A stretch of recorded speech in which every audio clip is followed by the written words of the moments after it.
قلنا له صلي صلي، صلى كان يشتغل عماله، صلى أول 5 أيام ما طلع الخلفة. وداته قال بعد ما صلي. يا ابي ليش ما تصلي؟ قال صليت 5 أيام ما طلعني، قبل كنت ما أصلي كان يطلعني. خل أجيك وحدة وحدة أحدهن لك. أولا أريد أقول لك من صليت وما طلعك الله ما لا تعزيزات، هم يريد يشوفك أنت شنو وضعك، يحتاج لك إلى شنو؟ شوية صبر.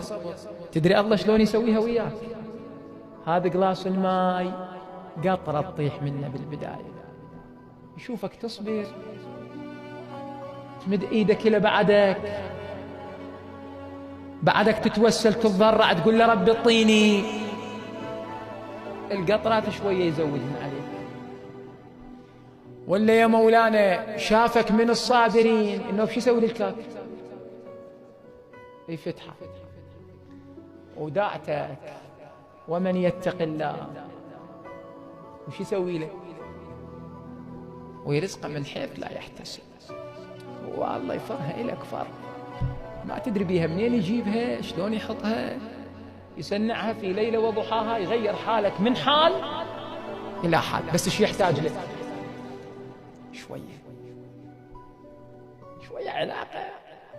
هسه انت لا تشتغل لك بمحل مال واحد وجهك مكفهر وما لك خلقه، يطب له المحل يسلم عليك هم ما ترد عليه السلام، تجي ما تسلم عليه، هم ياخذ له يوم يومين وش يقول لك؟ عم نجيب لنا واحد غيرك يحترم نعمتك. بس من يشوفك حبي مرتب، مداري شغلتك، مداري خبزتك، هم إذا كانت يوميتك 10,000 هم شو يسوي لك؟ يزود. الله هم اللي يشوفك خوش إنسان وحبيب ومتقي زين وحاسن الظن بالله سبحانه وتعالى. يا مولانا الله مو بخيل، يا من لا تزيده كثرة العطاء إلا جودا وكرما، يعطيك بس شوي اصبر عليه.